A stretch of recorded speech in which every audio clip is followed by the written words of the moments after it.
Hello guys, this is Bhupendra Singh. Welcome to let's crack UPSC CSC Hindi. तो ये सब बातें हैं। ये हमारी एक टीम है जो कि आपको सिविल सेवा परीक्षा की तैयारी करवाती है और आपको समय समय पर मार्गदर्शन भी देती है। तो आज का जो हमारा लेक्चर है बड़ा ही इंटरेस्टिंग होने वाला है, क्योंकि आज हम जो है वैदिक काल स्टार्ट कर देंगे। ठीक है, क्या कर देंगे? स्टार्ट वैदिक काल हम लोग स्टार्ट कर देंगे।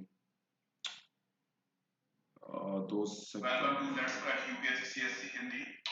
तो ये हाँ, ठीक है। तो आगे हम लोग जो बात करने वाले हैं, देखते हैं आज का जो हमारा टॉपिक है वो क्या होने वाला है। तो ये मेरे बारे में आप सभी लोग जानते हैं, मुझे 4-5 साल का टीचिंग एक्सपीरियंस है। इसके साथ साथ यूपीएससी और एमपीपीएससी जैसे एग्जाम में भी अपीयर्ड हुआ हूँ, गेट क्वालिफाइड किया है और एमए किया इकोनॉमिक्स से, और ऑनर और मैनेजिंग डायरेक्टर हूँ डेली ग्वालियर का। तो प्राचीन भारत का इतिहास की हम लोग बात कर रहे थे। तो प्राचीन भारत के इतिहास में हमने बहुत सारी चीजें कर ली हैं और बहुत सारी चीजें अभी बची हैं। तो आपको अभी टेंशन लेने की कोई आवश्यकता नहीं है। तो ये जो हमारा बैच होने वाला है वो प्रीलिम्स पर फोकस है। ऐसा नहीं कि आपको मेंस के हिसाब से भी नहीं पढ़ाया जाएगा, सारी चीजें आपको इसमें मिल जाएंगी, प्रीलिम्स के हिसाब से भी और मेंस के हिसाब से भी। तो प्रीलिम्स और मेंस यूपीएससी में करना सबसे बड़ी बेवकूफी वाली बात है कि प्रीलिम्स की तैयारी आप अलग से करते हैं और मेंस की तैयारी आप अलग से करते हैं। तो प्री और मेंस की तैयारी आप साथ साथ में कीजिए तो आपको ज्यादा बेनिफिट होगा। तो कुछ बातें हैं। अनअकैडमी आप सभी जानते हैं कि इंडिया का लार्जेस्ट ऑनलाइन प्लेटफॉर्म है, और यहाँ पर क्या सुविधाएं मिलती हैं आपको? डेली लाइव क्लासेस मिलती हैं, लाइव टेस्ट मिलते हैं, स्ट्रक्चर्ड कोर्स मिलते हैं, इसके साथ साथ अनलिमिटेड एक्सेस भी आपको मिलता है। यहाँ पर क्या है, अगर आपको लाइव क्लासेस देखनी है तो लर्निंग ऐप आपको डाउनलोड करना है और उसके बाद क्या है, आपको देखना है किस तरह से यहाँ पर लाइव क्लासेस चलती हैं। इंडिया के जो टॉप एजुकेटर हैं, टॉप एजुकेटर मतलब मैं छोटे मोटे एजुकेटर की बात नहीं कर रहा हूँ, टॉप एजुकेटर हैं, वो आपको यहाँ पर पढ़ाते हैं और आपकी हर समस्या का समाधान आप करते हैं। यहाँ पर बहुत सारे एजुकेटर होंगे, उनको तो आप पर्सनली जानते भी होंगे। ठीक है, तो ये लिस्ट आप देख सकते हैं। इसके अलावा यहाँ पर क्या है, समय समय पर कोर्स लॉन्च होते रहते हैं, यानी कि हर महीने यहाँ पर नया कोर्स लॉन्च होता है। पुरानी पद्धति से आपको नहीं पढ़ाया जाता है, नई पद्धति से आपको यहाँ पर पढ़ाया जाता है। कॉम्प्रिहेंसिव सिलेबस आपको मिलेगा, polity, economics, current affairs, history, economics, ये सब आपको पूरा कॉम्प्रिहेंसिव सिलेबस मिलेगा। और समय समय पर आप अपनी जो तैयारी है उसको ट्रैक भी कर सकते हैं कि हमने जो पढ़ा है वो कहाँ पर जा रहा है, कितने मार्क्स हमारे आ रहे हैं, सर ने जो पढ़ाया है कितना हम ले पाए हैं। ठीक है ना, ये सब आपको देखने को मिल जाएगा। इसके अलावा यहाँ पर क्या है, आप अपने हिसाब से शेड्यूल को रीसेट कर सकते हैं। अगर आपको सुबह के टाइम पर क्लास नहीं लेनी है तो आप जब भी आपको टाइम मिले तो आप क्लास ले सकते हो। लैंग्वेज बैरियर कोई नहीं है यहाँ पर, तमिल, तेलुगु, हिंदी सब में आप देख सकते हैं। तो ये सब आपको देखने को मिल जाएगा। और जो आपने पढ़ा है तो लाइव टेस्ट भी आपको देखने को मिल जाएंगे कि लाइव टेस्ट यानी कि जो भी सर ने पढ़ाया है उससे कितना आपने सीखा है, ये सब चीजें आपको देखने को मिल जाएंगी। ठीक है, तो कोई दिक्कत वाली बात नहीं है। अगर आपको सब्सक्रिप्शन लेना है तो आपको प्ले स्टोर से अनअकैडमी ऐप है वो डाउनलोड करना है और उसके बाद आप सब्सक्रिप्शन ले सकते हैं आराम से, कोई दिक्कत का सामना नहीं करना पड़ेगा। यहाँ पर 1 मंथ का भी कोर्स आपको देखने को मिल जाएगा, 3 महीने का भी, 6 महीने का भी, 1 साल का भी और 2 साल का भी। मैं तो आपसे ये कहूंगा कि 2 साल का कोर्स आप लीजिए, क्योंकि 2 साल के कोर्स में आपको बेनिफिट है। क्योंकि यूपीएससी सिविल सेवा की परीक्षा की तैयारी 1 साल का कोई काम नहीं है, कम से कम आपको 2 साल तो देने ही पड़ेंगे। जितने भी टॉपर होते हैं ना, वो बोलते हैं कि हमने 1 साल में तैयारी की है और 1 साल में ही हमने निकाल दिया, ये नहीं है। उसकी तैयारी के पीछे 2 साल, 3 साल, 4 साल की मेहनत छुपी होगी। ठीक है, तो मैं तो ये बोलूंगा कि 46,800 वाला पैकेज लीजिए तो आपको बढ़िया मिल जाएगा। ये मेरा बीके लाइव कोड है, इस कोड को आप यूज करोगे तो आपको 10% का डिस्काउंट मिल जाएगा और कोई समस्या वाली कोई बात नहीं है। ठीक है, तो प्राचीन भारत के इतिहास की हम लोगों ने बात कर ली थी। इसमें साहित्यिक स्रोत हमारे इतिहास को जानने के स्रोत होते हैं, इसके अलावा पुरातात्विक स्रोत होते हैं। और साहित्यिक स्रोत की सीमाएं कौन कौन सी होती हैं, पुरातात्विक स्रोत की सीमाएं कौन कौन सी हैं, ये हमने देख लिया था। फिर प्राचीन भारत के इतिहास को हमने बांट लिया था, प्राग ऐतिहासिक काल, आदि ऐतिहासिक काल और ऐतिहासिक काल, बुद्ध काल और महाजनपद काल। लेकिन इसके बीच में एक वैदिक काल भी आता है और आज हम जो पढ़ने वाले हैं वो वैदिक काल ही पढ़ने वाले हैं। प्राग ऐतिहासिक काल को भी हमने पुरापाषाण काल, मध्य पाषाण काल और नव पाषाण काल में बांट लिया था। इसके अलावा हमने मानव विकास क्रम को देख लिया था, किस तरह से मानव का विकास हुआ था। पुरापाषाण काल की विशेषताएं हम लोगों ने पढ़ ली थी, मध्य पाषाण काल की विशेषताएं हम लोगों ने पढ़ ली थी, नव पाषाण काल की विशेषताएं हम लोगों ने पढ़ ली थी। ठीक है, इसी के साथ साथ ताम्र पाषाण संस्कृति है वो हमने स्टार्ट कर दी थी। हमने हड़प्पा सभ्यता की भी बात कर ली थी। हड़प्पा सभ्यता की विशेषता काशीन सभ्यता थी, नगरीकृत सभ्यता थी, जल निकास प्रणाली एवं जल संरक्षण प्रणाली पद्धति मौजूद थी। नगर विभाजन किस प्रकार से था, यानी कि पश्चिमी भाग किस प्रकार से था और पूर्वी भाग किस प्रकार से था, ये हम लोगों ने देख लिया था। नगर निर्माण योजना, देखो ये वाला जो नगर निर्माण योजना है ना, ये वाला क्वेश्चन मेंस में आ चुका है, ठीक है। तो ये विशेषताएं आप लिख के आ जाना, तो डेफिनेटली आपको मार्क्स मिल जाएंगे। बहुत सारे जो स्टेट पीसीएस परीक्षा है उसमें भी, प्रीलिम्स में और मेंस में कईयों बार नगर निर्माण योजना से क्वेश्चन पूछे गए हैं। तो आपको एक एक चीज पर ध्यान रखना है कि कच्ची ईंटें कहां से मिली हैं, जुता हुआ खेत कहां से मिला है, मृत भांड कहां से मिले हैं। ये सब चीजें आपको हड़प्पा सभ्यता में याद रखनी पड़ेंगी, क्योंकि इसी तरह के क्वेश्चन अक्सर पूछ लिए जाते हैं हड़प्पा सभ्यता से। आगे हम लोग बात करते हैं, हमने किस किस की बात की थी। तो हमने हड़प्पा सभ्यता का भौगोलिक विस्तार, इसकी हमने बात कर ली थी कि कौन कौन से क्षेत्र किस किस क्षेत्र में पाए जाते हैं, यानी कि अफगानिस्तान में कौन सा हड़प्पा सभ्यताई वो क्षेत्र था, ठीक है। तो ये भी पूछ लिए जाते हैं कई बार, तो ये भी आप याद कर लेना, ये रटने वाली चीजें हैं और कुछ ध्यान मत देना इसमें, ठीक है। आगे हम लोग बात करते हैं, हड़प्पा सभ्यता की विशेषता के बारे में बात कर ली थी। राजनीतिक विशेषता, आर्थिक संरचना, पशुपालन, शिल्प उद्योग, व्यापार वाणिज्य, नगरीकरण, ठीक है। कृषि, शिल्प उद्योग को हमने डिटेल में पढ़ लिया था। आयात निर्यात किस प्रकार से होता था हड़प्पा सभ्यता में, यातायात के साधन कौन कौन से यूज होते थे, माप तौल की प्रणाली किस प्रकार की थी, विनिमय के साधन किस प्रकार के थे, और व्यापारिक प्रमाण हमें कहां कहां से देखने को मिलते हैं। इसी के अलावा हड़प्पा सभ्यता का स्वरूप किस प्रकार का था, इसके बारे में भी हम लोगों ने डिटेल में चर्चा कर ली थी।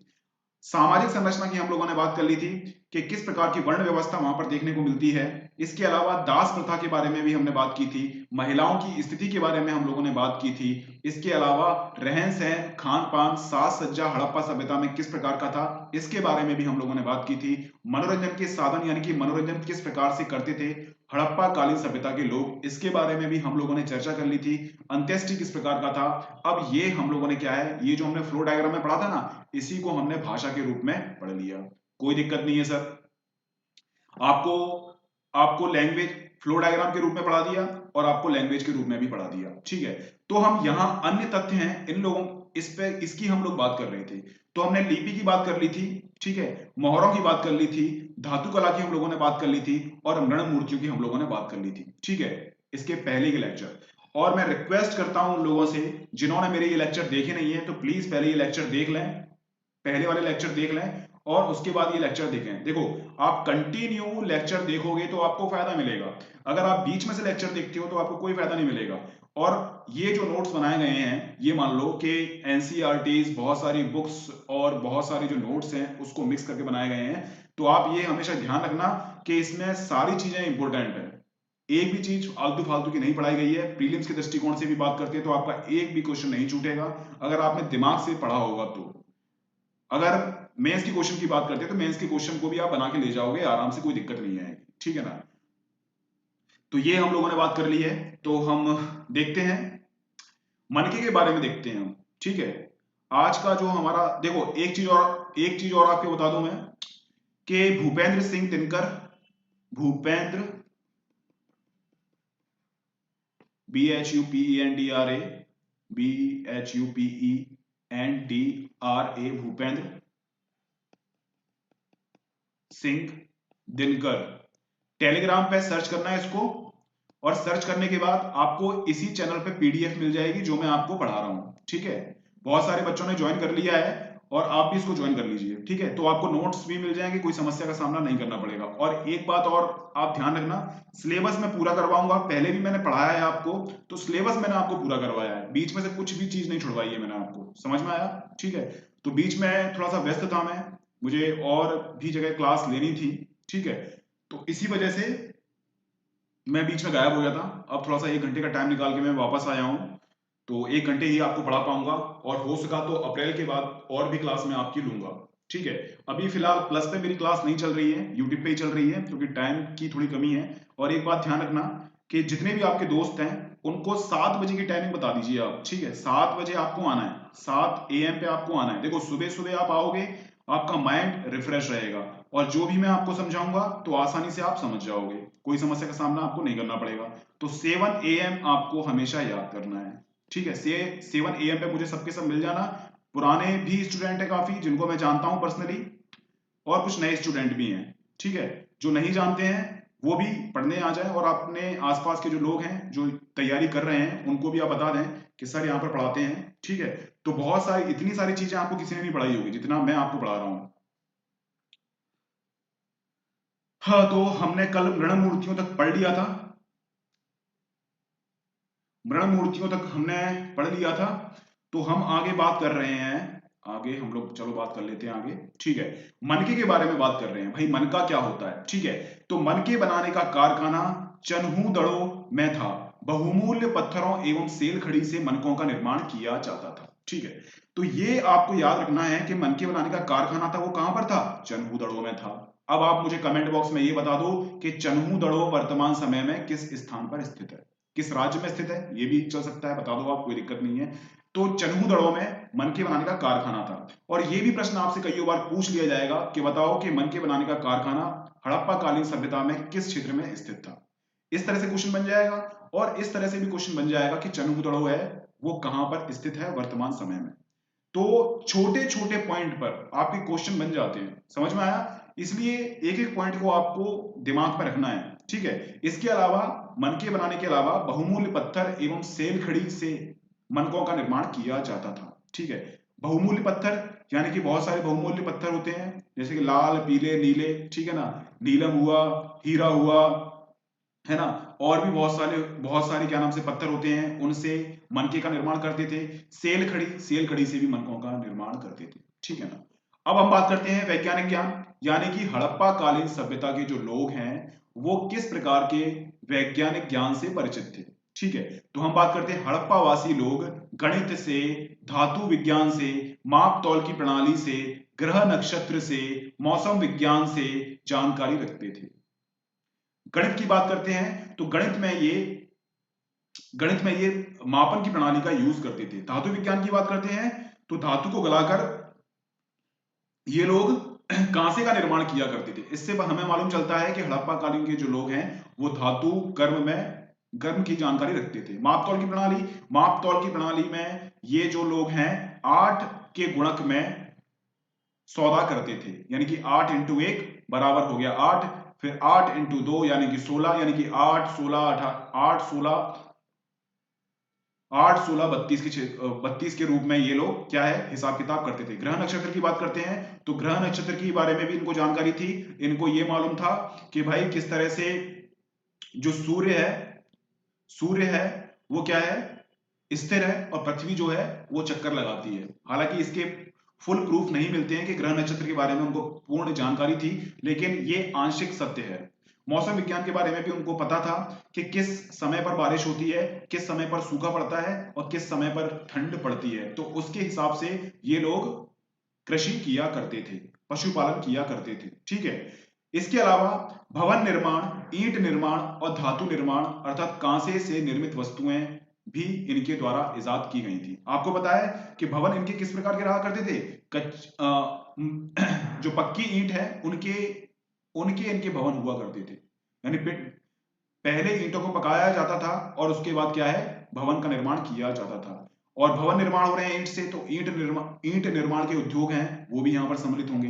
इसके साथ साथ धातु निर्माण उद्योग, आपको पता है कांसे का निर्माण हो रहा है, कांसे का निर्माण, और कांसे से विभिन्न प्रकार की वस्तुएं और बर्तनों का निर्माण हो रहा है। और हड़प्पा कालीन सभ्यता की प्रमुख विशेषता क्या थी, यहाँ पर जल निकासी व्यवस्था का उचित प्रबंधन किया गया था। लेकिन आज के समय में भी हम लोग बात करते हैं तो जल निकासी की समस्या आज भी हमें देखने को मिलती है। आपको पता है दिल्ली में जाओ, मुंबई में जाओ, कलकत्ता में जाओ, तो वहां पर क्या है शहरी बाढ़ आने के चांसेस होते हैं। यानी कि 1 घंटे भी बारिश हो गई तो पूरे नाले चौक हो जाएंगे, और नाले चौक होने के बाद वहां पर बाढ़ की समस्या आ जाएगी। तो हड़प्पा कालीन सभ्यता से हम लोग सीख सकते हैं कि किस प्रकार वहां पर जल निकासी की व्यवस्था थी। उसी को अपनाकर आज हम आधुनिक समय में इस तकनीक को अपना सकते हैं। जल संरक्षण प्रणाली थी, यानी कि सूखा जब पड़ता था तो इसी इसी जल संरक्षण प्रणाली से जल की प्राप्ति की जाती थी, और ये जल का उपयोग कृषि के साधनों में और इसके अलावा पानी पीने के लिए भी किया जाता था। तो आप देख सकते हैं कि वैज्ञानिक ज्ञान हड़प्पा सभ्यता को किस हद तक ले गया था। यानी कि आधुनिक भारत, यानी कि आधुनिक समय की हम लोग बात करते हैं तो उसी प्रकार की चीजें हड़प्पा सभ्यता में हमें देखने को मिलती है। अब हम बात करते हैं इसके अलावा धार्मिक विश्वास के बारे में। किसके बारे में? कि धार्मिक विश्वास के बारे में। डिलीट कर देते हैं पहले इसको अच्छे से।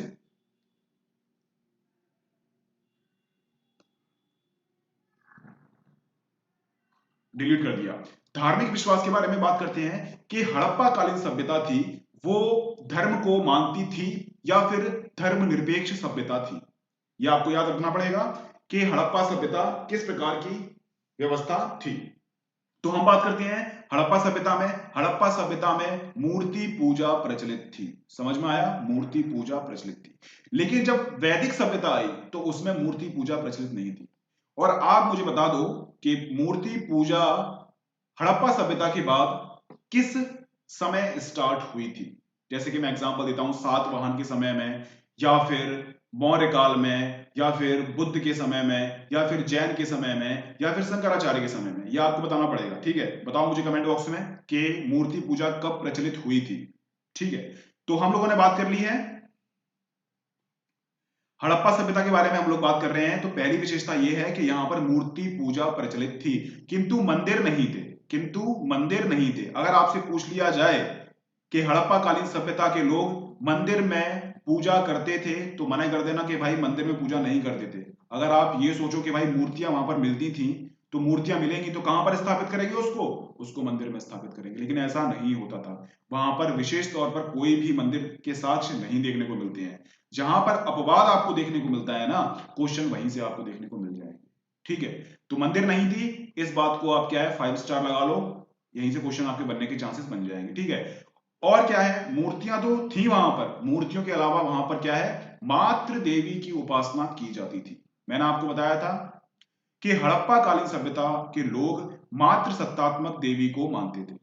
यानी कि आज के समय में पितृसत्तात्मक समाज है, उसी समय में यानी कि हड़प्पा कालीन सभ्यता के लोग मातृ सत्तात्मक व्यवस्था को मानते थे, इसलिए मातृ देवी की उपासना वो लोग करते थे। ठीक है, तो हमने धर्म की बात कर ली, तो धर्म में मूर्ति प्रचलित थी, ठीक है, मंदिर नहीं थे और मातृ देवी की पूजा होती थी। और बात करते हैं मातृ देवी के अलावा ऐसे कौन कौन से लोग थे, ऐसे कौन कौन से देवी देवता थे जिनकी उपासना वो लोग करते थे। तो पशुपति शिव की उपासना वो लोग करते थे, पशुपति शिव। ठीक है, आपको पता है कि पशुपति शिव यानी कि शिव भगवान जैसी कुछ मूर्तियां देखने को मिलती हैं, है ना, तो हम इसे पशुपति शिव की बात कर लेते हैं कि ये पशुपति शिव थे ये। इसके अलावा नाग की पूजा भी होती थी, जल की पूजा भी होती थी, देखो जल की पूजा भी होती थी, वृक्ष की पूजा भी होती थी। तो आप मुझे ये बताओ कि हड़प्पा सभ्यता के लोग हैं एक तरह से प्रकृति की पूजा करते थे या फिर नहीं करते थे? हाँ या ना में बोलो। प्रकृति पूजा करते थे, यानी कि हड़प्पा कालीन सभ्यता में कर्म कांड पर विशेष ध्यान नहीं दिया जाता था। और ये कर्म कांड की जो बात है वो वैदिक काल में आना स्टार्ट हो जाएगी। ठीक है, लेकिन यहां पर कोई भी कर्म कांड नहीं हुआ करता था, सिंपल वे में पूजा की जाती थी और क्या है, आराधना और उपासना की जाती थी। यहां पर कोई भी कर्मकांड शुरुआत नहीं हुई थी। और आगे हम बात करते हैं कालीभंगा से काली अरे यार और बात करते हैं हम लोग तो कालीबंगा से अग्निकुंड के साक्ष्य भी मिलते हैं।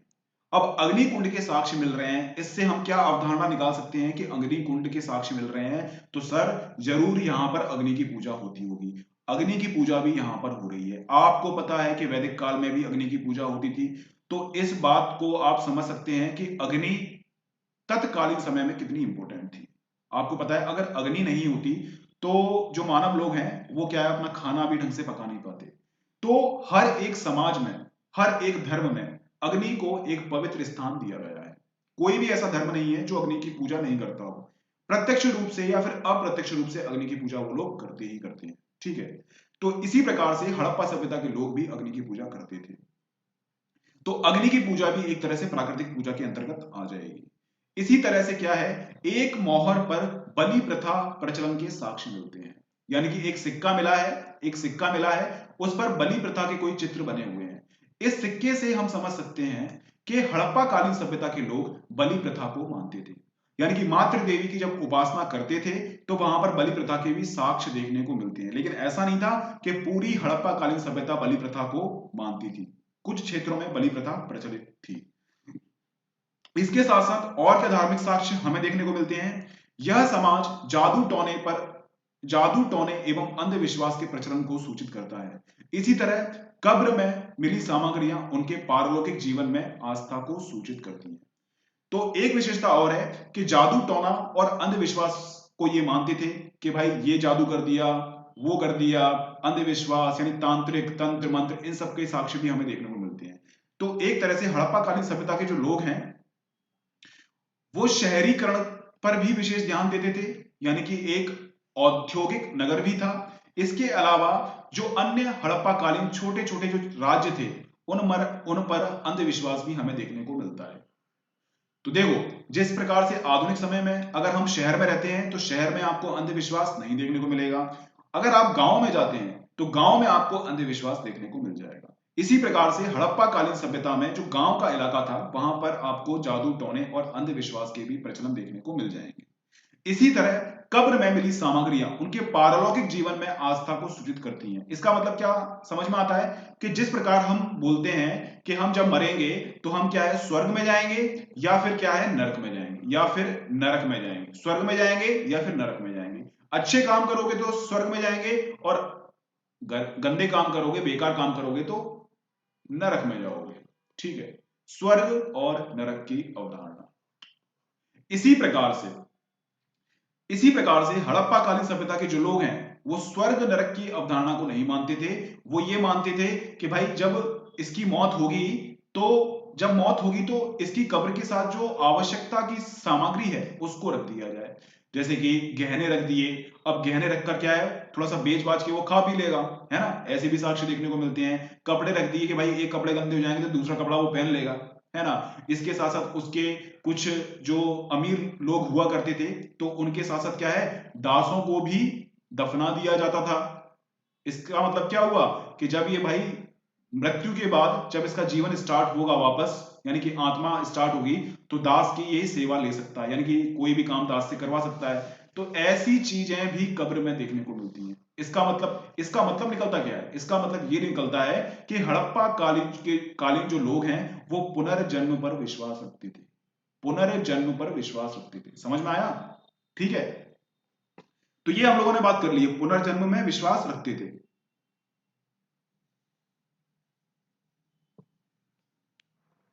ये हम लोग बात करते हैं, ठीक है। पुनर्जन्म में विश्वास वो लोग रखते थे, ये हम लोगों ने बात कर ली, कोई समस्या नहीं आ रही। तो आपसे ये भी पूछ लिया जाएगा कि हड़प्पा कालीन सभ्यता के लोग आत्मा पर विश्वास रखते थे। आपसे ये भी पूछ लिया जाएगा कि हड़प्पा कालीन सभ्यता के लोग पुनर्जन्म पर विश्वास रखते थे। तो ऐसे छोटे छोटे फैक्ट पर आपके क्वेश्चन बन जाते हैं, ठीक है। चलो कोई बात नहीं है, आगे हम बढ़ते हैं। तो आज का ये हमारा जो इंपॉर्टेंट टॉपिक है इस पर विशेष ध्यान देना आपको, क्योंकि इस पर बहुत सारी किताबों में आपको मतभेद देखने को मिल जाएंगे कि हड़प्पा सभ्यता का पतन किस प्रकार से हुआ। ठीक है, तो बहुत सारे कारण हैं जिस पर हम दृष्टिपात करते हैं कि हड़प्पा सभ्यता का पतन किस प्रकार से हुआ था, यानी कि नगरीय चरण का पतन। यानी कि हड़प्पा सभ्यता के जो लोग हैं वो नगरों में निवास करते थे, इसीलिए हम बोलते हैं इसको नगरीय चरण का पतन। किस प्रकार से इनका पतन हुआ, तो दो रीजन हम लोग इसमें देखते हैं। एक तो आकस्मिक पतन का सिद्धांत देखते हैं। आकस्मिक का मतलब कुछ भी घटनाएं घटी होंगी, मतलब जिसका पहले से कोई अनुमान नहीं लगा होगा, इसको हम बोलते हैं आकस्मिक पतन का सिद्धांत। दूसरी हम बात करते हैं पारिस्थितिकी असंतुलन का सिद्धांत, यानी कि बाढ़ आ गई, भूकंप आ गया, हिमस्खलन हो गया, या फिर क्या नाम से ज्वालामुखी आ गई, तो इसको हम क्या बोलते हैं, पारिस्थितिकी असंतुलन का सिद्धांत। तो दो चीजें आपको याद रखनी पड़ेंगी कि हड़प्पा सभ्यता के पतन का कारण दो है, आकस्मिक पतन, ठीक है, और एक है पारिस्थितिकी पतन। तो दो चीज की हम बात करेंगे। तो एक सिद्धांत हम पढ़ते हैं आकस्मिक पतन का सिद्धांत, इसमें कहते हैं कि आर्य आक्रमण से पतन हुआ। यानी कि हड़प्पा कालीन जो लोग हैं वो जब रह रहे थे भारत के अंदर, तो आर्य लोग, देखो आर्य लोगों के लिए भी बहुत सारे सिद्धांत हैं कि आर्य लोग कहां से आए थे, है ना।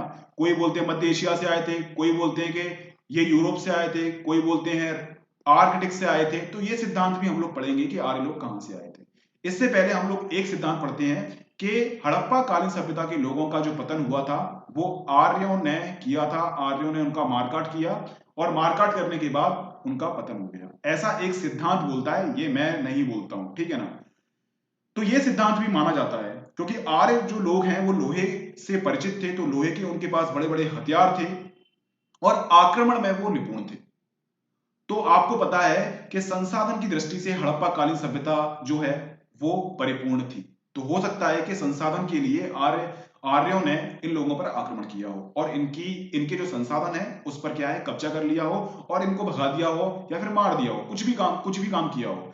तो पहला हमने सिद्धांत देख लिया कि आर्य आक्रमण से पतन हुआ, ठीक है, किससे, सॉरी, आर्य आक्रमण से पतन हुआ। दूसरा हम बात करते हैं, इसका पुरातात्विक प्रमाण नहीं है, ठीक है, यानी कि आर्य आक्रमणों से पतन हुआ है तो इसका पुरातात्विक प्रमाण बिल्कुल भी नहीं है। पुरातात्विक प्रमाण की हम लोग बात कर रहे थे ना, क्या होता है, एक तो साहित्यिक स्रोत होते हैं, ये हम पहले ही पढ़ चुके हैं। पहले हम क्यों पढ़ चुके हैं, क्योंकि ये चीजें आगे जाएंगी, तो मैं एक सिस्टमेटिक वे से आपको पढ़ा रहा हूं। तो पहले हम बात कर रहे हैं साहित्यिक स्रोत, यानी कि साहित्यिक स्रोत में भी हमें देखने को नहीं मिलता है कि आर्य के आने से हड़प्पा सभ्यता का पतन हुआ है, यानी कि ना तो बौद्ध धर्म में लिखा है, ना जैन धर्म में लिखा है और ना ही हिंदू धर्म में लिखा है और ना ही विदेशी विवरणों में हमें देखने को मिलता है। इसके अलावा इतिहास को जानने के दूसरे साक्ष्य कौन से थे, पुरातात्विक साक्ष्य, पुरातात्विक साक्ष्य। तो पुरातात्विक साक्ष्य में भी हमें ऐसा बिल्कुल भी देखने को नहीं मिलता है कि हड़प्पा कालीन सभ्यता के जो लोग हैं उनका पतन आर्यों के आक्रमण से हुआ है। तो ये अनुमान माना जाता है, तो इस अनुमान को हमने देख लिया। अब आकस्मिक पतन की हम लोगों ने बात कर ली, अब हम नेक्स्ट बात करेंगे पारिस्थितिकी असंतुलन का सिद्धांत, यानी कि जलवायु परिवर्तन। आज के समय में भी जलवायु परिवर्तन हो रहा है ना, उसी प्रकार से उस समय पर भी जलवायु परिवर्तन हुआ होगा और समय समय पर जलवायु परिवर्तन होते रहते हैं, तो समस्या वाली कोई बात नहीं है। और डोनाल्ड ट्रंप जो है उसका भी कहना यही है कि भाई हम लोग तो पेरिस क्लाइमेट चेंज से हम बाहर निकल जाते हैं क्योंकि मानव का इसके ऊपर कोई भी कंट्रोल नहीं है। ये जो क्लाइमेट चेंज हो रहा है ये एक प्राकृतिक देन है, ये प्रकृति का एक चक्र है जो चलता रहेगा, इसे हम रोक भी नहीं सकते हैं। लेकिन हम इस बात को मानते हैं कि पारिस्थितिकी जो तंत्र है उसका एक चक्र चलता है, यानी कि क्लाइमेट चेंज होता है। लेकिन हम लोगों ने औद्योगिक विकास के कारण ये जो पारिस्थितिकी संतुलन है इसके बदलाव को, इसके परिवर्तन को, यानी क्लाइमेट चेंज को हम लोगों ने तीव्र कर दिया है। समझ में आया।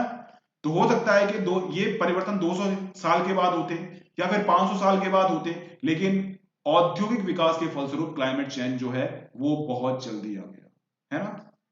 आपको पता है ना, जो औद्योगिक क्रांति हुई थी यूरोप में उसके परिणाम स्वरूप ही बहुत सारी चीजें होना स्टार्ट हो गई थी और ग्लोबल वार्मिंग होना स्टार्ट हो गई थी। चलो ठीक है, हम अपने टॉपिक पर आते हैं कि हम लोग क्या पढ़ रहे थे।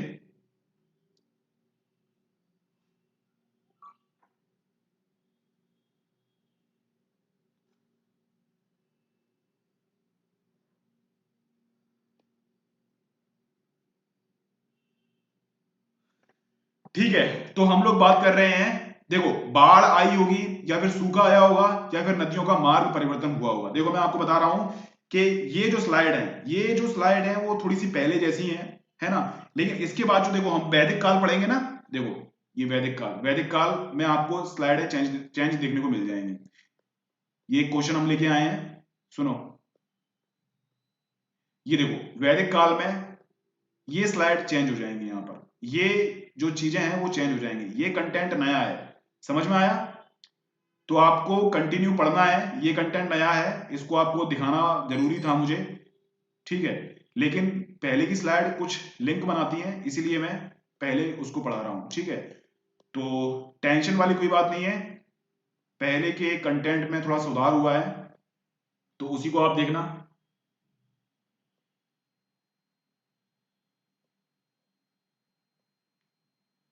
तो हम बात कर रहे थे हड़प्पा सभ्यता के बारे में। तो भाई हड़प्पा सभ्यता में हो सकता है कि बाढ़ आ गई हो, सूखा आ गया हो, नदियों ने अपना मार्ग का परिवर्तन कर लिया हो या फिर जल स्तर का ऊपर उठ गया हो। इसके कारण क्या है, हड़प्पा सभ्यता खत्म हो गई हो, ठीक है, कोई बात नहीं है। या फिर हो सकता है कि हड़प्पा सभ्यता का विनाश इसीलिए हुआ हो कि यहां पर कृषि उत्पादन में कमी हो गई हो, कृषि उत्पादन में कमी हो गई हो। यानी कि जब कृषि उत्पादन में कमी हो जाएगी तो क्या होगा, उपभोग के लिए हमारे पास अनाज नहीं बचेगा। उपभोग के लिए जब अनाज नहीं बचेगा तो क्या होगा, कुपोषण आएगा, भुखमरी आएगी। इसके इसके कारण क्या है, लोगों में महामारी फैल जाएगी। महामारी फैलने के बाद वहां पर क्या है, धीरे धीरे पूरी सामाजिक व्यवस्था अंग भंग हो जाएगी और पूरी जो सभ्यता है उसका पतन हो जाएगा। इसके बाद हो सकता है कि अधिशेष में कमी हो गई हो। अधिशेष का मतलब क्या होता है कि हाँ, खान पान के लिए तो हमारे पास फसल का उत्पादन हो रहा है, लेकिन निर्यात के लिए हमारे पास फसल का उत्पादन पर्याप्त तरीके से नहीं हो पा रहा है। इसका रीजन क्या था, हो सकता है जलवायु परिवर्तन हुआ हो, पर्याप्त वर्षा नहीं हो रही हो। जब निर्यात नहीं होगा तो वहां के जो कृषक वर्ग हैं उनकी जो आय है उसमें कमी आएगी। आय में जब कमी आएगी तो उद्योग धंधों का विकास नहीं होगा। उद्योग धंधों का विकास नहीं होगा तो पूरी आर्थिक समृद्धि खत्म हो जाएगी। जब आर्थिक समृद्धि खत्म हो जाएगी तो पूरी व्यवस्था अस्त व्यस्त हो जाएगी एक समय के बाद। इसके अलावा आपको पता है कि शिल्प उद्योग हड़प्पा कालीन सभ्यता में विशेष भूमिका निभाते थे। शिल्प उद्योग हड़प्पा सभ्यता में विशेष भूमिका निभाते थे।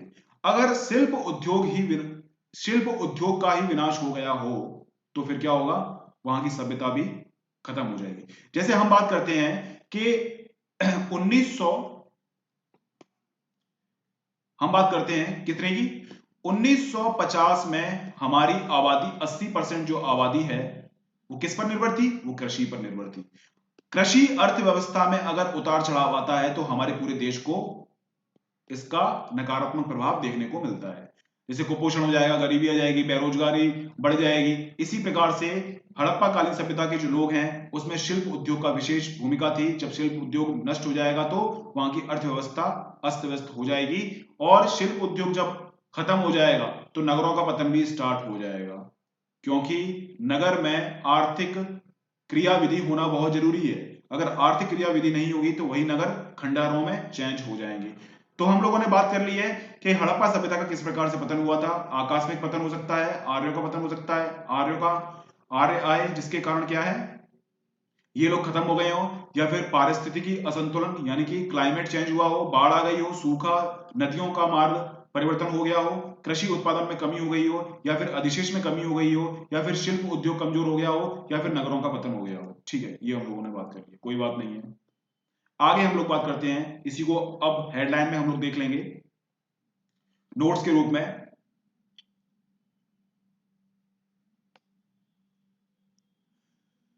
तो हाँ, तो हम बात कर रहे हैं हड़प्पा सभ्यता की पतन का तात्पर्य सभ्यता के नगरीय चरण की समाप्ति से है। वस्तुतः सभ्यता अपने ग्रामीण चरण में पुनः प्रवेश कर गई। यानी कि जब नगरों का विकास हो गया, नगरों का जब पतन हो गया तो नगर का पतन के साथ साथ क्या है, वही व्यवस्था है वो ग्रामीण में चेंज हो गई। ठीक है, तो ये हम देख सकते हैं। सभ्यता के पतन में आर्य आक्रमण का सिद्धांत पुरातात्विक साक्ष्यों से ही प्रमाणित नहीं होता है, अतः इस सिद्धांत को स्वीकारा नहीं जा सकता है। पतन के संदर्भ में सर्वाधिक प्रमुख कारण पारिस्थितिकी असंतुलन को माना जाता है। यानी कि क्लाइमेट चेंज को हम लोग मानते हैं। क्लाइमेट चेंज हुआ तो वहां पर फसलों का उत्पादन कम हो गया, और फसलों का जैसे ही उत्पादन कम हो गया तो उद्योगों को कच्चा माल मिलना बंद हो गया। जब उद्योगों को कच्चा माल मिलना बंद हो जाएगा तो नगरों का विकास अवरुद्ध हो जाएगा। दरअसल बढ़ती हुई जनसंख्या द्वारा संसाधनों के असीमित दोहन से, विशेषकर वनों की कटाई से यह असंतुलन पैदा हुआ होगा। देखो, आज हमारा क्लाइमेट चेंज होता है तो हम ये बोलते हैं ना कि ज्यादा से ज्यादा पेड़ लगाओ। तो वहां पर यानी कि हड़प्पा सभ्यता में भी उद्योग विकास के लिए भारी मात्रा में पेड़ों को काटा गया था, और पेड़ों के काटने की वजह से वहां पर क्या है, क्लाइमेट चेंज की समस्या और ज्यादा देखने को मिलती है, जिसके कारण वहां पर जो बाढ़ आना स्टार्ट हो गई, सूखा होना स्टार्ट हो गया, नदियों ने मार्ग परिवर्तन कर लिया, भूकंप आने की प्रवृत्ति भी बढ़ गई। ठीक है, इससे शिल्प उद्योग एवं व्यापार उद्योग सीमित हुए, नगरों का पतन हुआ। इस तरह सभ्यता पुनः अपने ग्रामीण चरण में समाहित हो गई, जिसे उत्तर हड़प्पा संस्कृति के नाम से जाना जाता है, यानी कि चन्हूदड़ो संस्कृति पंजाब में 12। ठीक है, अब हम बात करते हैं संस्कृति के तत्व परवर्ती काल में आर्थिक, सामाजिक, धार्मिक क्षेत्र में देखे जा सकते हैं।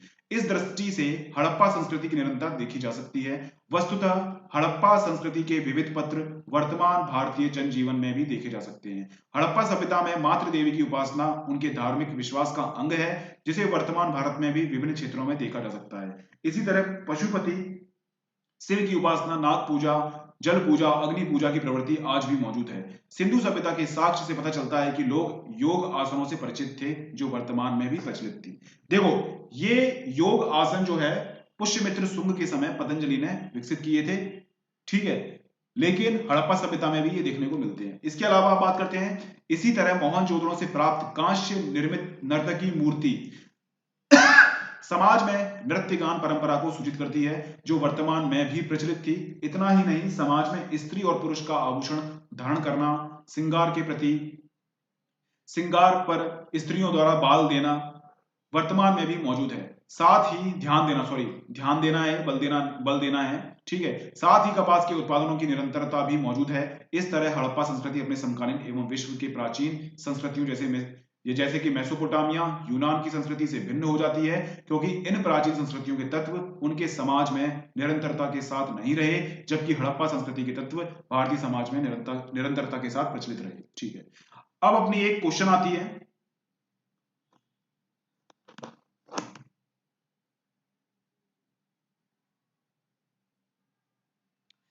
अब एक प्रश्न है, बताओ सिंधु कालीन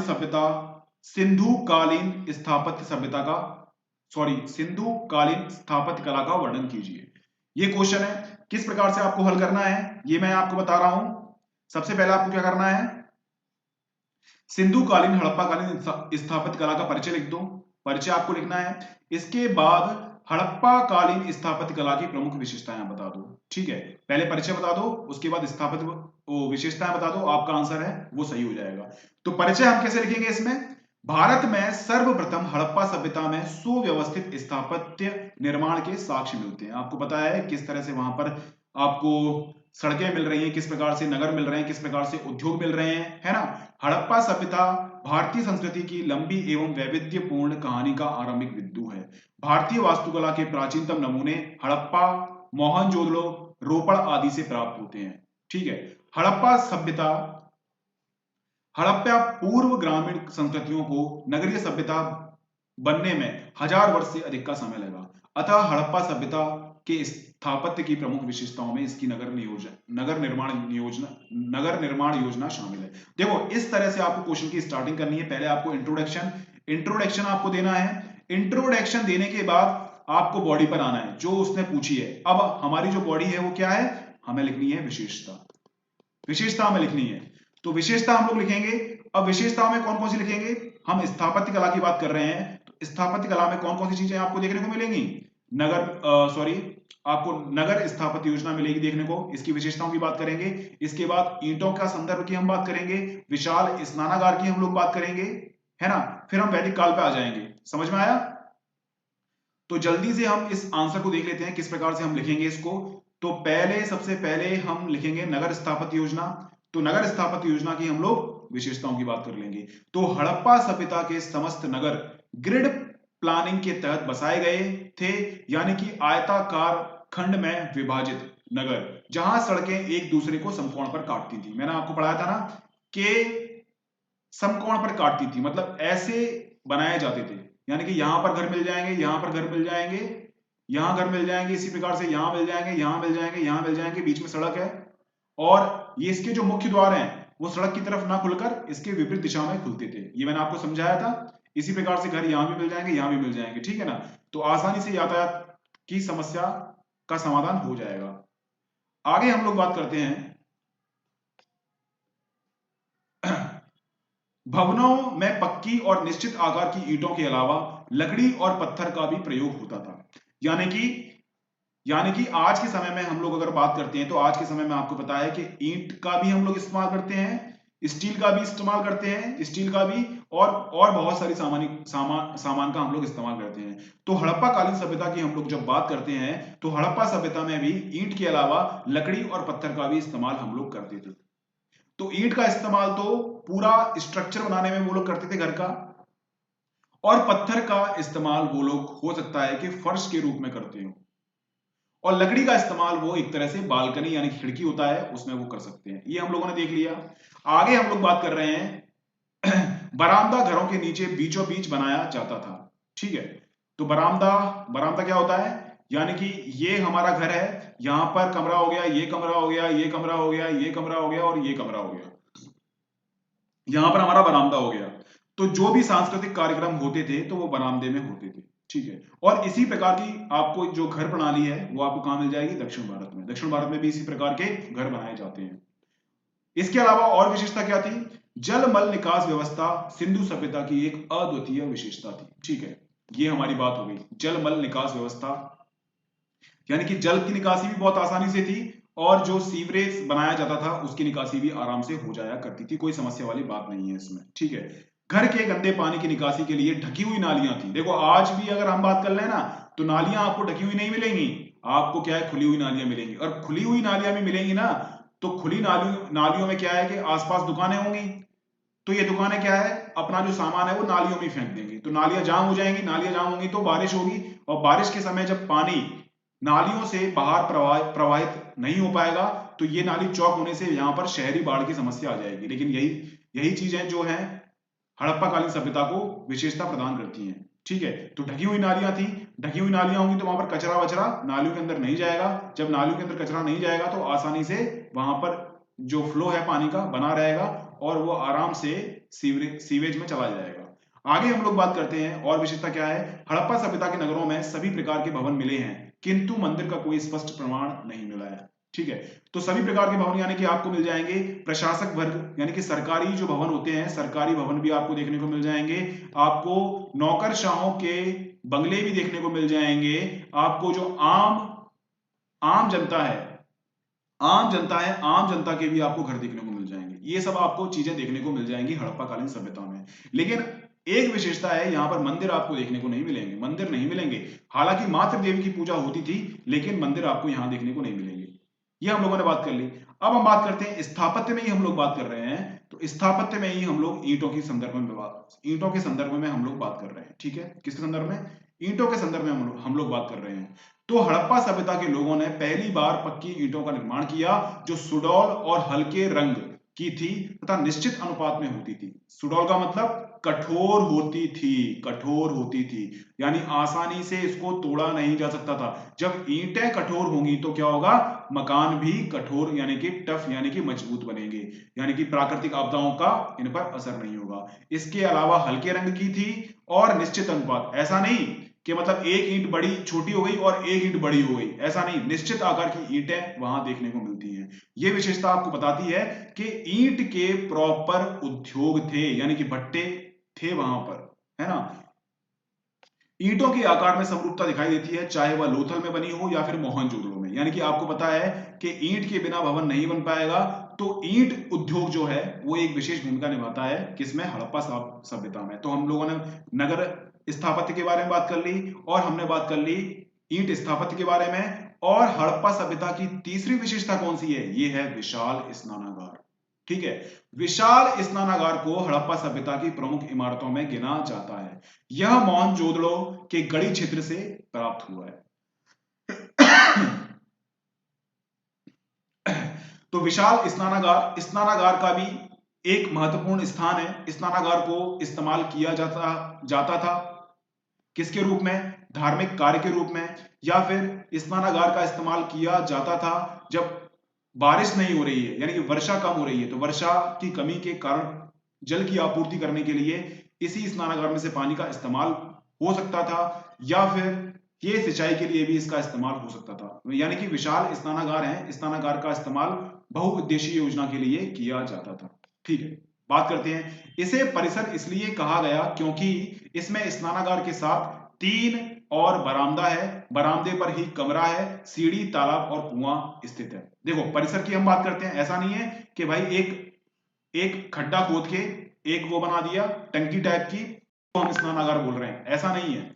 स्नानागार का मतलब ये होता है कि यहां पर आपको भवन भी देखने को मिल जाएंगे, ये भवन भी देखने को मिल जाएंगे और स्नानागार के अंदर जाने के लिए आपको सीढ़ियां भी मिल जाएंगी। ठीक है, और आपको बरामदा और कमरे भी आपको देखने को मिल जाएंगे। देखो, समय समय पर जब धार्मिक कार्य हुआ करते थे तो इन्हीं कमरों का यूज वहां पर होते थे, पुरोहितों के द्वारा इन्हीं कमरों का यूज होता था। ठीक है, ये हम लोगों ने बात कर ली है, ये हमारा क्वेश्चन हो गया।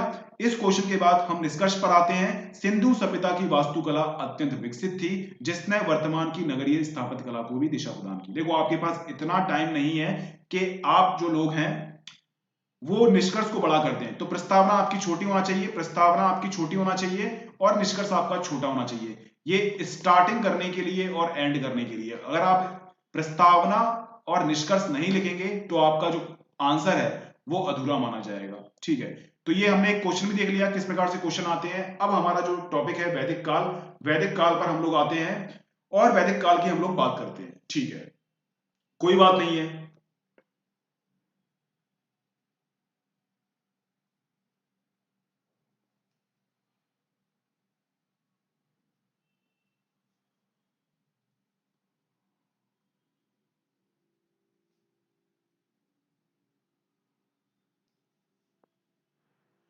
तो आज का जो हमारा स्टार्ट होने वाला है वो है हड़प्पा सभ्यता। हड़प्पा सभ्यता की हम लोग बात कर रहे हैं, सॉरी, हड़प्पा सभ्यता की हम लोगों ने बात कर ली है।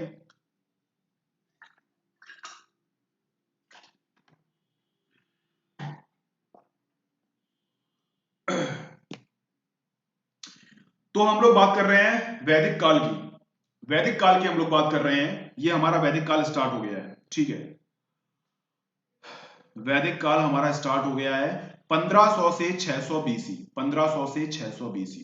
ठीक है, वैदिक काल का टाइम हम कब मानते हैं? 1500 से 600 बीसी के बीच में।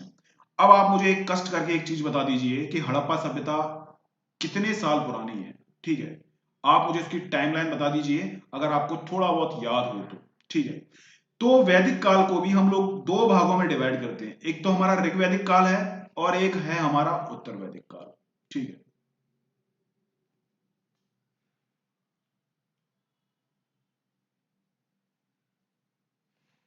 देखो, इस क्लास का आपको पीडीएफ मिल जाएगा और पीडीएफ कहां मिलेगा वो मैंने आपको बता दिया है कि भूपेंद्र सिंह दिनकर के नाम से एक टेलीग्राम ग्रुप है, वहां पर बहुत सारे स्टूडेंट हैं वो जुड़ भी गए हैं और उनको पीडीएफ भी मिल गई है। तो वहीं आपको पीडीएफ मिल जाएगी। लेकिन एक बात ध्यान रखना कि केवल पीडीएफ से आपको समझ में नहीं आएगा और नोट्स इकट्ठे करने से आपको कुछ भी नहीं होगा। समझ में आया? नोट्स इकट्ठे करने से आपका कुछ भी नहीं होगा, आपको समझना पड़ेगा, डीप में आपको समझना पड़ेगा, डीप में आपको पढ़ना पड़ेगा, तब जाके आपकी सारी चीजें क्लियर होंगी, है ना। चलो, बिना देरी के हम लोग स्टार्ट करते हैं ऋग्वैदिक काल की। तो नदियों की हम लोग बात कर लेते हैं कि ऋग्वैदिक काल में कौन कौन सी नदियां महत्वपूर्ण थी और ये नदियों के नाम भी आपसे पूछ लिए जाएंगे। ठीक है, इन नदियों के नाम भी आपसे पूछ लिए जाएंगे। तो पहली हमारी नदी आती है, ये है वितिस्ता के नाम से, इसको बोलते हैं झेलम। झेलम का नाम क्या है? वितिस्ता। कई बार आपसे पूछ लिया जाएगा कि वितिस्ता नदी वर्तमान समय में किस नदी का नाम है, तो आप लिख देना कि वितिस्ता नाम झेलम नदी का नाम है। इसके अलावा अस्कनी, ठीक है, अस्कनी किसका नाम है? चिनाब नदी का। यानी ट्रिक याद कर लो, इश्क करो चुनाव में। अरे कुछ भी बना लिया करो ट्रिक व्रिक यार। ठीक है, तो कुछ भी ट्रिक बना के याद कर लिया करो, तो ऐसे ट्रिक याद कर लेंगे।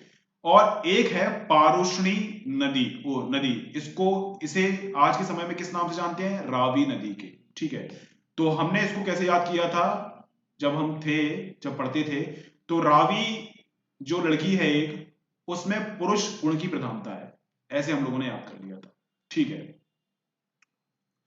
और एक है विपासा। विपासा नदी है, इसको हम व्यास नदी के नाम से जानते हैं। ठीक है, तो हमने याद किया था कि भाई विपासा को लगी है प्यास। ठीक है, तो हमने इसको ऐसे याद कर लिया था। एक है शत्रुटी, इसको हम बोलते हैं सतलज के नाम से। ये तो आपको याद हो जाएगी। तो कुछ भी ट्रिक बना के आप याद कर लिया करो, है ना, आपको याद हो जाएगा। और हम लोग बात करते हैं नेक्स्ट।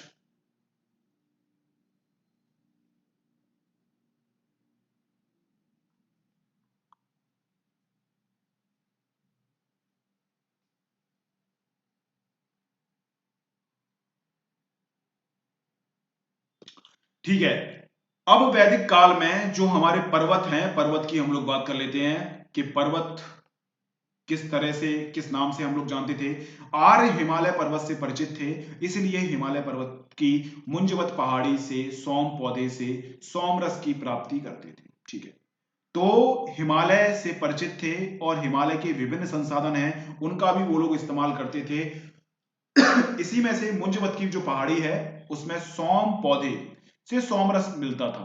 आप मुझे बताओ कि भाई सोमरस जो है वो किसके काम आता था? सोमरस किसके काम आता था? सोमरस का इस्तेमाल किसके लिए करते थे? ठीक है, आप मुझे बताओ कि सोमरस की जब जो सोमरस को पिएगा उसको स्वर्ग की प्राप्ति होगी, ऐसा क्यों बोलते थे? आप मुझे बता दो। ठीक है, मरुस्थल की बात करते हैं। मरुस्थल से भी वैदिक काल के लोग हैं, परिचित थे। मरुस्थल को इन लोगों ने धन्व कहा। क्या कहा? धन्व। अब आपसे पूछ लिया जाएगा यूपीएससी प्रीलिम्स परीक्षा में कि बताओ धन्व शब्दावली किससे संबंधित है? आपसे पूछ लिया जाएगा पर्वत से संबंधित है, मरुस्थल से संबंधित है, नदी से संबंधित है या फिर पहाड़ी से संबंधित है। तो आपको याद रखना है कि धन्व कहते हैं मरुस्थल को। इसके अलावा ये अरावली पर्वत से भी परिचित थे, अरावली पर्वत से भी परिचित थे। ठीक है ना, आपको पता है अरावली पर्वत कहां पर है? ये अपना भारत है, तो ये हमारा अरावली पर्वत है। ठीक है, ये सतपुड़ा है, ये विंध्य है, यहां से फिर नर्मदा गुजर रही है ना? ये सब आपको चीजें देखने को मिल जाएंगी और ये हमारा प्यारा सा हिमालय है। ठीक है, तो ये आपको देखने को मिल जाएंगी। आगे हम लोग बात करते हैं भाई क्या नाम से वैदिक काल में कौन कौन सी चीजें आपको देखने को मिल जाएंगी। तो हम बात करते हैं आर्थिक विशेषता।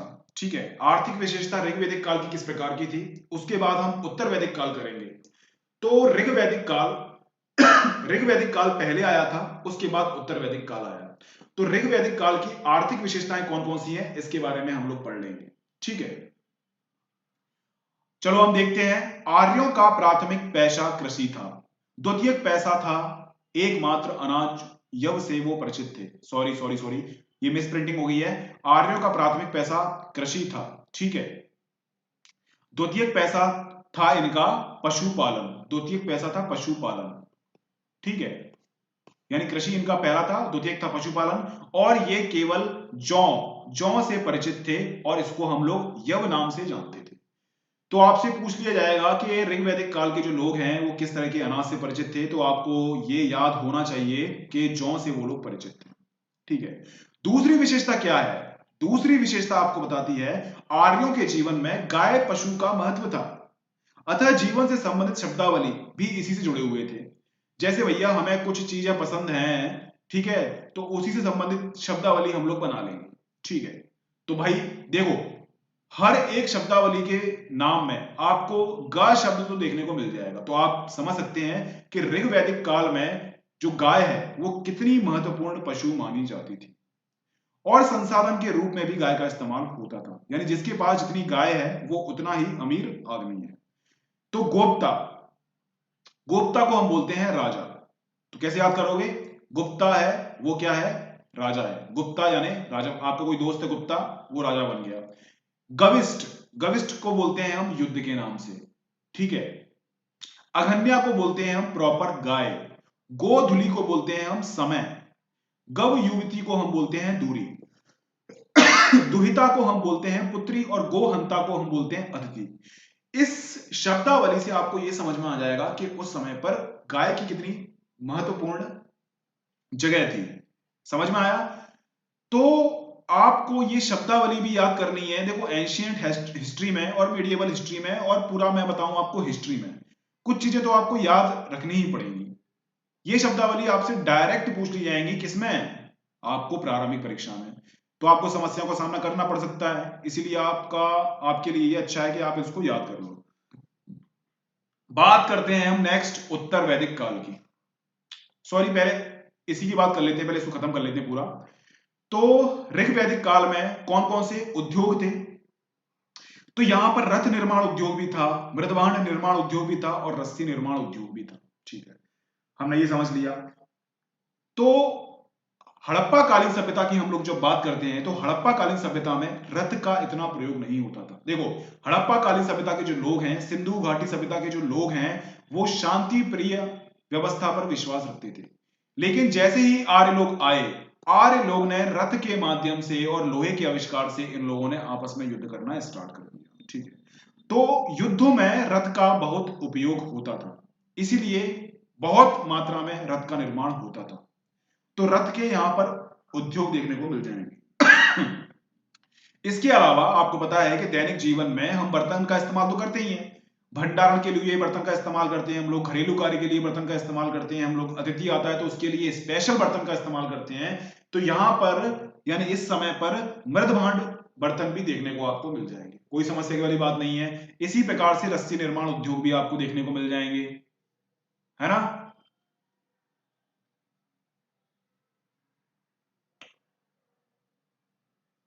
अच्छा, सहकारी भागरे, बहुत बढ़िया। देखो सहकारी भागरे, मैं आपको बता देता हूं कि कुछ पर्सनल इशू था, इसलिए थोड़ा सा मैं बिजी रहा, मैं आ नहीं पाया। लेकिन अभी 1 घंटे का टाइम मिला है मुझे, तो 1 घंटे के टाइम में मैं आपको 1 घंटे ही पढ़ा पा रहा हूं। ठीक है, 1 घंटे में आपको पढ़ा पा रहा हूं। हो सकता है कि मैं आपको 2 घंटे भी पढ़ाऊं, लेकिन अप्रैल तक मैं आपको 2 घंटे नहीं पढ़ाऊंगा, मैं 1 घंटे ही आपको पढ़ाऊंगा। ठीक है, व्यापार समिति था एक वस्तु सॉरी और हम बात करते हैं, व्यापार समिति थी एवं वस्तु विनिमय प्रणाली मौजूद थी। वस्तु विनिमय प्रणाली का मतलब क्या होता है, बार्टर सिस्टम होता है, यानी कि आप मुझे 2 किलो आलू दो, इसके बदले 1 किलो शक्कर आप लो, ये आपको देखने को मिल जाएंगी, है ना।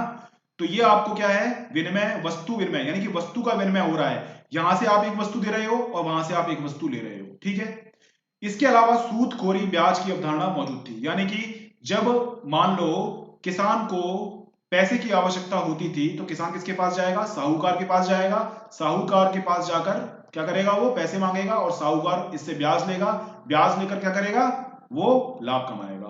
तो ऐसी व्यवस्था भी ऋग वैदिक काल में आपको देखने को मिलती है, और ये व्यवस्था तो आपको सिंधु घाटी सभ्यता में भी देखने को मिल जाएगी, ये कोई बड़ी बात नहीं है। इसके अलावा पाणी नामक अनार्य समूह व्यापार की गतिविधियों से जुड़ा हुआ था, यह पशुओं की चोरी कर उसे बेचता था। देखो यहां पर यानी कि यहां पर यानी कि आपको मिल जाएगी कहां पर, ऋग्वैदिक काल में। ऋग्वैदिक काल में आर्य लोग और अनार्य लोग इसमें बटा हुआ था हमारा समाज। ठीक है, तो आर्य लोग अपने आप को श्रेष्ठ मानते थे, इसके अलावा अनार्य लोग अपने आप को क्या है, अश्रेष्ठ मानते थे, या फिर आर्य लोग इनको हीनता की दृष्टि से देखते थे। तो पाणी नामक एक अनार्य व्यापार की गतिविधि में जुड़ा हुआ था, यानी कि बहुत सारी चीजें बेचता था, रोजमर्रा की चीजें बेचता था, जैसे सूती कपड़ा हुआ, ऊन के वस्त्र हुए, या फिर खाद्य सामग्री हुआ। तो ये लोग क्या करते थे, आर्य लोगों के पशु चुराकर उनको बेच दिया करते थे। ठीक है, ये ऐसी व्यवस्था आपको ऋग्वैदिक काल में देखने को मिल जाएगी। आगे हम बात करते हैं, ऋग्वैदिक काल की हम लोगों ने बात कर ली, इसकी टाइमलाइन हम लोग देख लेते हैं। 1500 से इसकी टाइमलाइन है 1500 से 1000 बीसी, समझ में आ गया, ये हमारी टाइमलाइन है। इसके अलावा हमारी ऋग्वैदिक काल की क्या है, उत्तर वैदिक काल की टाइमलाइन क्या है, उत्तर वैदिक काल की टाइमलाइन है 1000 बीसी से 600 बीसी। ठीक है, ओके। उत्तर वैदिक काल की हम लोग बात कर रहे हैं, इसकी विशेषता की हम लोग बात कर लेते हैं। तो ऋग्वैदिक काल की हम लोगों ने विशेषता की बात कर ली कि भाई कृषि था वो प्राथमिक पैसा था, और ऋग्वैदिक काल में जो गाय पशु थी, गाय पशु अत्यंत महत्वपूर्ण थी। इसके अलावा रत्न निर्माण उद्योग, मृदभांड निर्माण उद्योग, रस्सी निर्माण उद्योग वहां पर प्रचलित थे, और वहां पर वस्तु विनिमय प्रणाली थी, सूदखोरी और ब्याज की अवधारणा मौजूद थी। इसके अलावा एक अनार्य वर्ग था जो गाय की चोरी कर कर उनको बेचता था। ठीक है, ये ऋग्वैदिक काल की बात कर ली। अब हम बात करते हैं किसकी, अब हम बात करते हैं उत्तर वैदिक काल की, यानी कि ऋग वैदिक काल के बाद जो समय आया उसको हम कहते हैं उत्तर वैदिक काल। उत्तर वैदिक काल का समय क्या है, उत्तर वैदिक काल का समय है 1000 बीसी से 600 बीसी इसका समय है। ठीक है भैया, बात कर ली हमने, टाइमलाइन की हम लोगों ने बात कर ली। तो देखो ऋग वैदिक काल में जो आर्थिक व्यवस्था थी, कुछ चेंज आपको देखने को मिलेंगे उत्तर वैदिक काल में। ठीक है, वैसी की व्यवस्था वैसी की वैसी आपको व्यवस्था देखने को नहीं मिलेगी जैसी ऋग्वैदिक काल में देखने को मिलती है, उत्तर वैदिक काल में कुछ चेंज हो जाएगा। तो हम बात कर रहे हैं परिवर्तन का मूल कारण क्या था, भूस्वामी की अवधारणा हो गई थी और लोहे का ज्ञान हो गया था। देखो उत्तर वैदिक काल में लोहे का विकास नहीं हुआ था, और जब लोहे का विकास नहीं होगा लोहे का विकास नहीं होगा तो क्या होगा, तो वहां की जो अर्थव्यवस्था है थोड़ी सी निम्न टाइप की होगी, है ना। और भू स्वामित्व की अवधारणा, यानी कि एक बड़े क्षेत्र पर एक स्वामी वर्ग का शासन स्थापित हो गया, यानी कि सामंत लोग कह लो इसको, राजा लोग कह लो, इस तरह की व्यवस्था वहां पर उभर कर सामने आई। तो इन दोनों अवधारणाओं ने उत्तर वैदिक काल की आर्थिक व्यवस्था को चेंज कर दिया। नेक्स्ट बात करते हैं, कृषि प्रमुख पेशा हो गया। इसके अलावा पहले यानी कि आपको ऋग्वैदिक काल में जौ की कृषि आपको प्रमुख देखने को मिलेगी, लेकिन यहां पर गेहूं, जौ, चावल का उत्पादन भी होने लगा। ठीक है भैया, हमने कृषि की बात कर ली, कौन कौन से वहां पर फसलें पैदा होती थी। इसके अलावा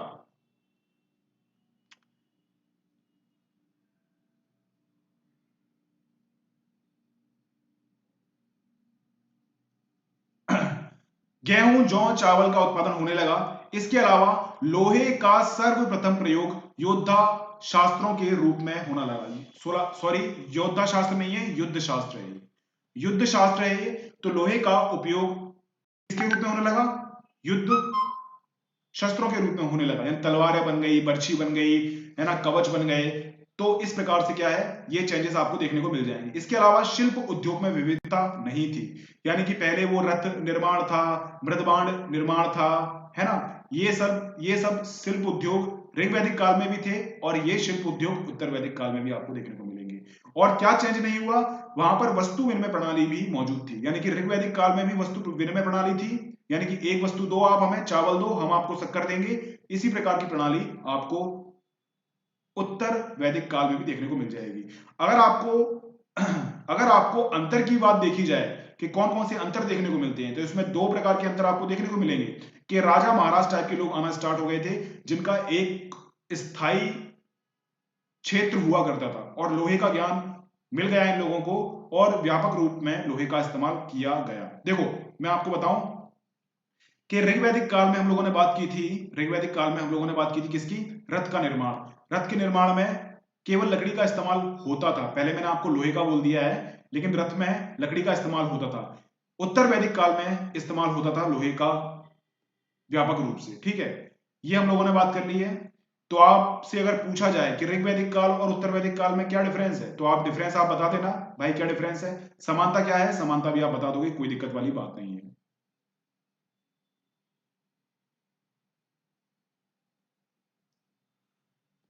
चलो ठीक है भैया, हम बात करेंगे महाजनपद काल, बुद्ध काल, 600 ईसी पूर्व, 600 ईसा पूर्व का काल। ठीक है, अभी हमारा समय हो गया है, तो देखो मैं आपको एक चीज बता देता हूं भाई, भाई लोगों, जो भी भाई हैं और जो भी बहनें हैं, वो एक बात ध्यान रखना, सुबह 7 बजे हमारी क्लास होती है, सुबह 7 AM पर।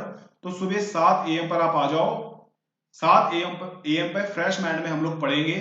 ठीक है, फ्रेश माइंड में हम लोग पढ़ेंगे, और अपने दोस्त यार हैं सबको बुला के लेके आ जाओ कि भाई एंशियंट हिस्ट्री की क्लास चल रही है। देखो मैं एक सीक्वेंस में आपकी क्लास लूंगा, एंशियंट, मिडिएवल और आधुनिक भारत, पूरा कोर्स में इतिहास का आपका लूंगा, और एक अच्छे वे में शॉर्ट नोट्स के साथ आपको बताऊंगा, इसके साथ साथ डिटेल में भी आपको बताऊंगा। ऐसा कंटेंट आपको कहीं भी नहीं मिलेगा, ठीक है ना।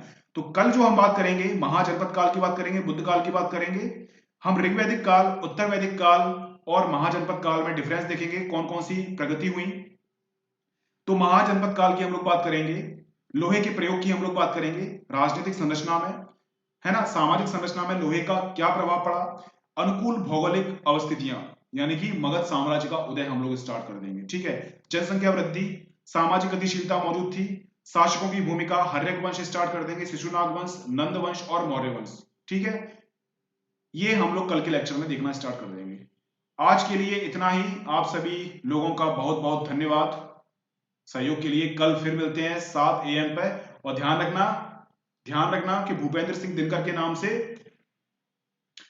आपको टेलीग्राम ग्रुप मिल जाएगा, और मैं आपको जो PDF है, PDF मैं आपको दे दूंगा। ठीक है ना, तो सुबह कल 7 बजे मिलते हैं, सभी।